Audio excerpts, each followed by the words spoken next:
Hazrat Abu Salama has reported from Hazrat Abu Hurairah radiyallahu anhu.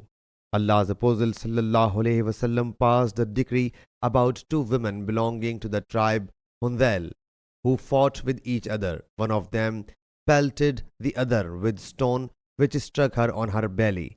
She was then pregnant, so the fetus in her womb died on account of the stroke. They whereupon submitted their case towards the Prophet sallallahu alaihi wasallam.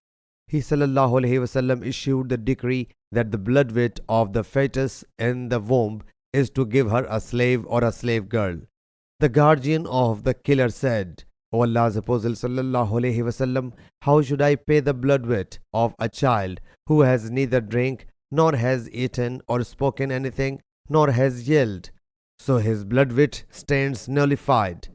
The Prophet sallallahu alaihi wasallam thereupon said, undoubtedly, he is the brother of the soothsayers. Sahih Bukhari, Hadith number 5758.